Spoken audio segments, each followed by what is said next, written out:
Hola, soy José Fernando Ogesto Martínez Porcayo.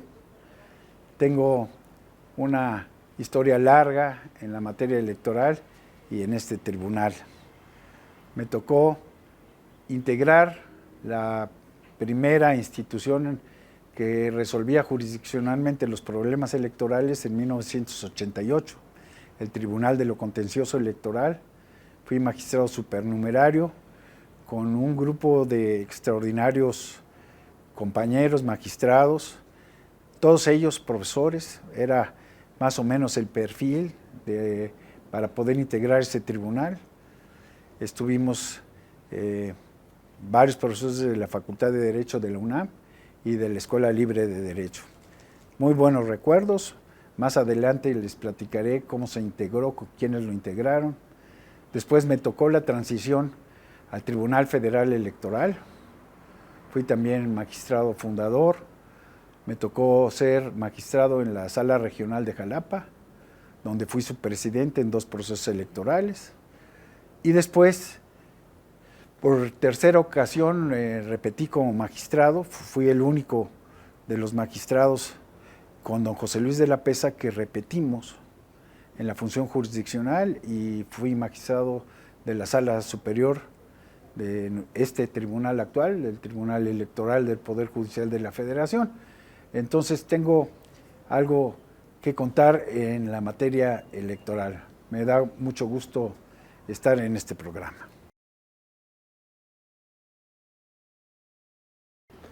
Bueno, pues tengo una historia un poco anterior a la de ser juez. Estamos hablando de por ahí del año 85, 86. Yo era profesor de la Facultad de Derecho y me invitaron como vocal a una junta electoral federal de la Ciudad de México. Entonces, primero fui funcionario electoral de alguna manera en la Comisión Federal Electoral, estamos hablando de hace siglos, y ahí tuve la fortuna de conocer a un profesor de la facultad. Ya lo conocía, había sido mi maestro, pero en su calidad de presidente de la Comisión Electoral de la Ciudad de México, del Distrito Federal. Y el maestro Delfino Solano Yáñez me recibió muy bien, me dio consejos, platicamos mucho. Él daba una clase que era la única que había en materia, dijéramos, político-electoral. Se llamaba Partidos Políticos en la Facultad de Derecho. Era una materia optativa. Entonces, bueno, pues platicamos de la evolución de la materia electoral y él me dijo: Fernando, ponte a estudiar, va a salir una nueva ley, quiero que la estudies, que va a ser el Código Federal Electoral. Dije, ay, el maestro quiere que sea, yo creo que presidente del Consejo Distrital, y eso sí trabajan, los vocales íbamos nada más a las sesiones, no había función jurisdiccional ni función de carrera en la materia electoral, no había servicio profesional. Dije, no, eso no. Pero bueno, salió el Código Federal Electoral y venía una institución nuevecita, novedosa en nuestro sistema, que era el Tribunal de lo Contencioso Electoral. Bueno, ya me habló el maestro, me dijo, ¿ya leíste el código? Sí. ¿Qué te pareció lo del tribunal? Le digo, bueno, pues yo creo que sí se necesita, es una exigencia. Hemos visto que el ser juez y parte, como era la Comisión Federal Electoral en materia electoral, no convence a nadie.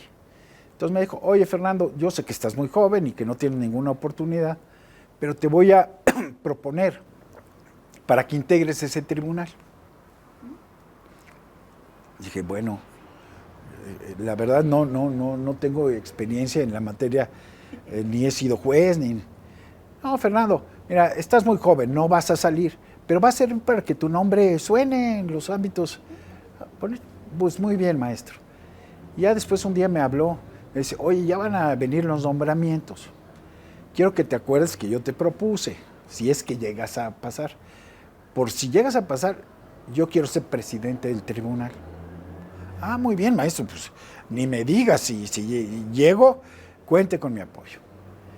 Salió en el periódico el nombramiento y no salió mi maestro Delfino Solano. Y entonces dije, ¿y ahora? Pero yo sí salí ahí como magistrado supernumerario. Le hablo al maestro y le digo, maestro, ¿y ahora qué hago? Que Dios te ayude. Yo no salí y me hicieron cosas horribles y bueno, pues adelante, tú sigue ahí, integra ese tribunal.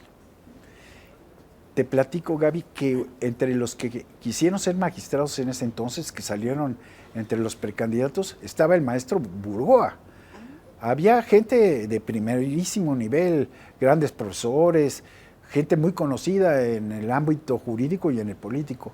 Y bueno, me tocó con la fortuna de que tenía yo 30 años y que llegué de alguna manera sin compromiso, ¿no?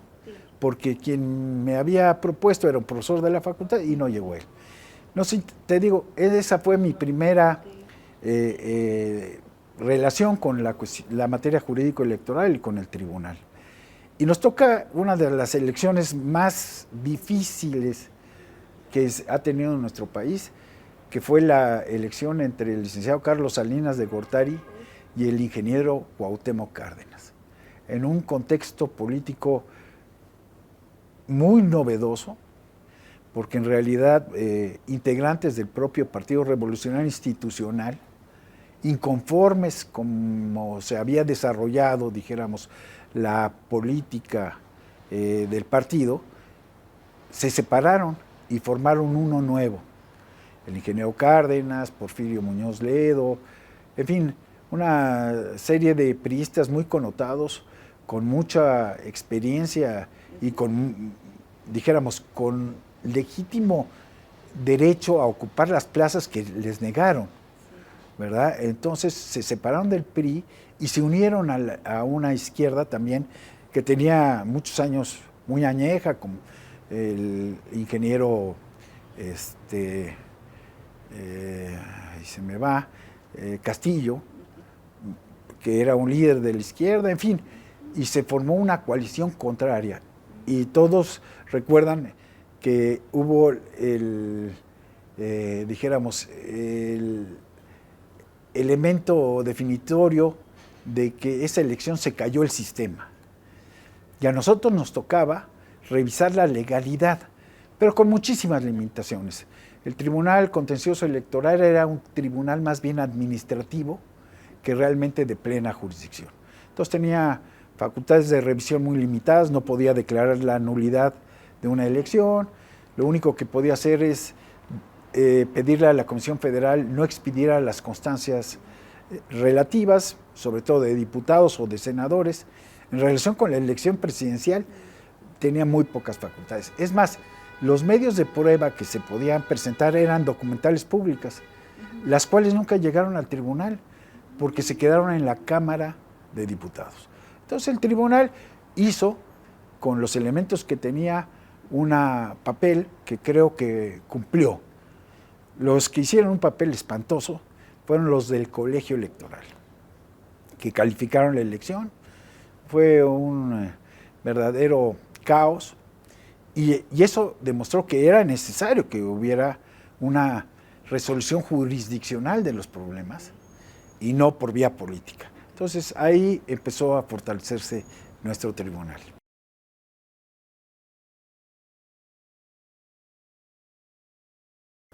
Bueno, después de esa primera elección que supervisó, no calificó, supervisó el Tribunal Electoral, en realidad nos dimos cuenta de la falta de cultura jurídica en los actores.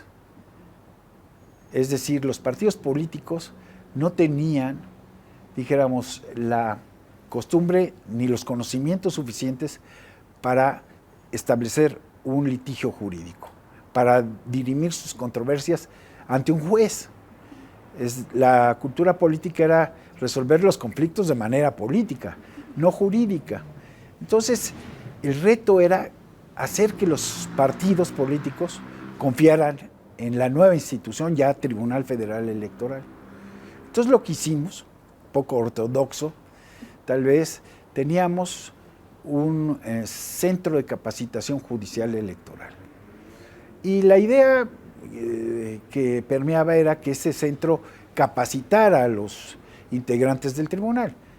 Pero ¿cómo íbamos a capacitar a los secretarios y magistrados del tribunal que sabían más que nadie con quién los iba a capacitar, el centro de capacitación, con qué profesores, quién. Entonces, a mí me tocó ser el primer director de ese centro de capacitación. Y lo que yo pensé es que, ¿por qué no acercábamos a este centro a los partidos políticos? Capacitar a sus cuadros, darle los elementos necesarios para poder tener argumentos con la judicatura, y así lo hicimos. Entonces, nuestras primeras actividades como centro fue ser ese brazo largo del tribunal y acercarnos a los partidos políticos para capacitarlos y defenderse frente a las autoridades electorales. Todavía venían los resabios de la Comisión Federal Electoral, y este nuevo IFE que se había creado, pues en realidad contaba con personal que había integrado la Comisión Federal Electoral y tenían de alguna manera la cultura anterior. Entonces, para limitar y encauzar las actividades del órgano administrativo electoral, pues los partidos tenían que tener elementos, ¿no?, para poderse quejar cuando sus derechos fueran violados. Y así se crearon las primeras generaciones de abogados en la materia electoral. También nos tocó la fortuna de acercarnos a las universidades y establecer que era necesario la materia de derecho electoral. No había nada, ni un libro, ni ningún profesor. Había algunos libros de parlamentario, pero de electoral no. Entonces, con maestros aquí de la judicatura electoral, con el maestro Flavio Galván, con José Luis Rebollo, Carlos Ortiz, nos dedicamos a hacer la currícula que debería contener la materia electoral. Y así la fuimos también publicitando a todas las universidades que querían. Y bueno, la sorpresa es que no solamente hay especialidad, sino que hay maestrías y hasta doctorados, y que tenemos ahora una escuela judicial que tiene gran actividad en el campo de la docencia. Entonces, también ese fue un éxito.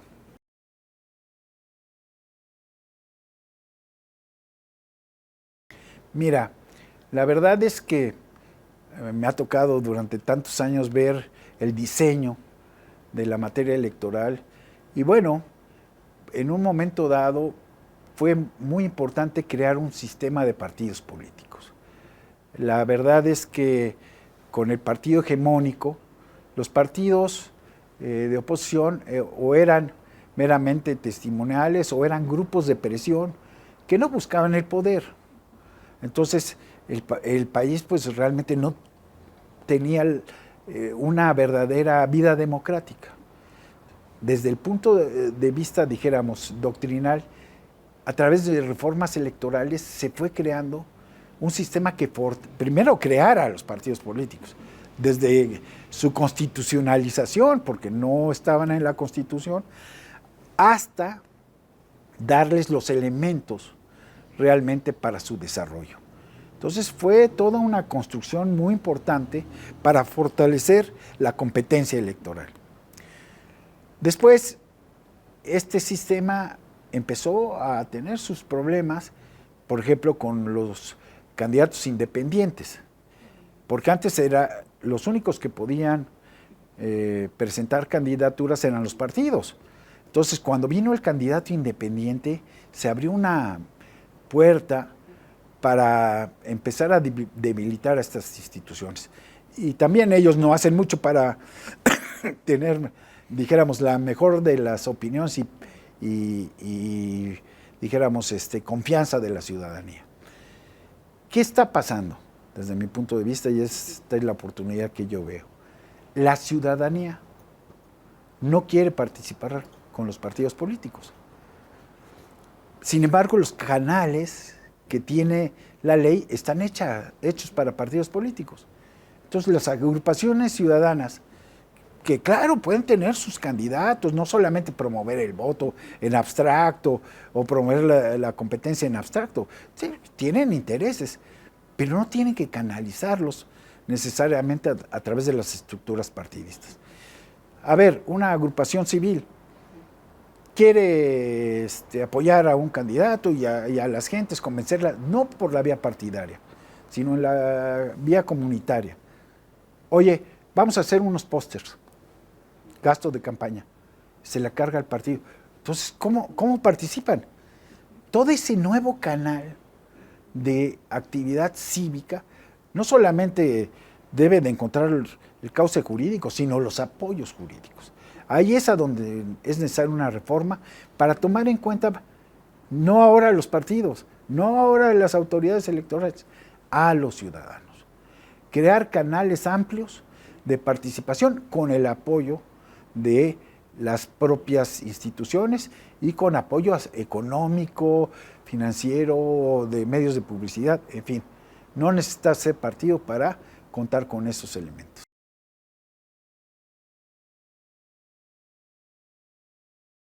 Bueno, en primer lugar, que ya no toquen a las autoridades electorales. Yo he visto ciertas cosas que nunca me gustaron y que me parecieron retrocesos. Por ejemplo, lo de los OPLES, ¿no? Los OPLES y los tribunales electorales de las entidades federativas, primero fueron autónomos, nadie los revisaba. Cuando surgió el Tribunal de lo Contencioso y la primera parte del Tribunal Federal, los tribunales de los estados y las autoridades electorales de los estados eran última instancia, eran auténticamente órganos independientes. Con esta reforma se centralizó, creo que de manera absurda por argumentos de tipo económico que nunca me han convencido, y se le restó autonomía a las entidades federativas. Entonces, las autoridades que califican las elecciones de los estados las nombra un órgano federal. A los magistrados de los tribunales locales tienen que venir a otro órgano federal. A mí me parece que el fortalecimiento de estas instituciones en las entidades federativas lograría un desarrollo importante. Sé que no es muy factible una reforma para regresar la autonomía de estos órganos, pero lo que yo sí establecería es que debe de existir un compromiso, dijéramos, normado, de cómo estas autoridades, tanto el INE como el Senado, nombran a las autoridades locales y respetar precisamente, dijéramos, el personal que surja de las entidades federativas, entre otras.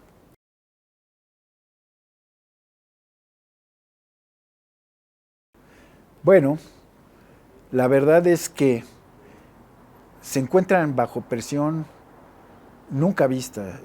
A mí me tocó, te digo, ser integrante de 3 tribunales y nunca tuvimos una presión de esta naturaleza.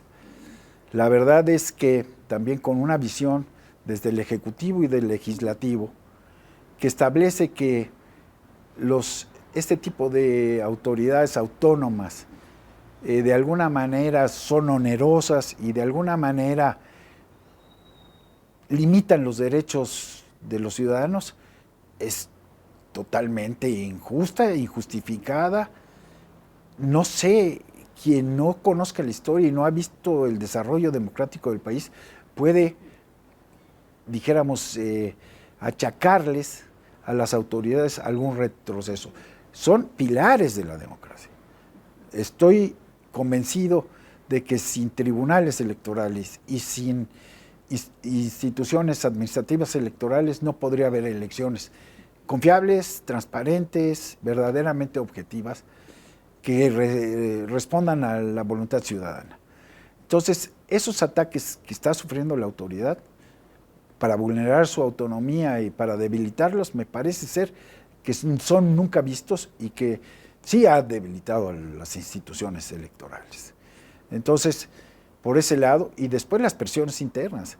Es decir, nunca habíamos visto que los actores, me refiero al gobierno o a los dirigentes de los partidos, se acerquen con tal descaro a las autoridades electorales para interesarlas por sus asuntos. Entonces, las instituciones tienen que tener un verdadero espíritu inquebrantable para repeler todas estas presiones, tanto internas como externas a las que están sujetos, y que sepan, porque lo vieron hace muy poco, que la sociedad civil está a favor de nuestras autoridades electorales, que tengan fortaleza en esa confianza ciudadana. Querido magistrado, pues muchísimas gracias por haber estado con nosotros. Gaby, ha sido un placer y regresar a esta casa. A su casa. Muchas gracias. Gracias.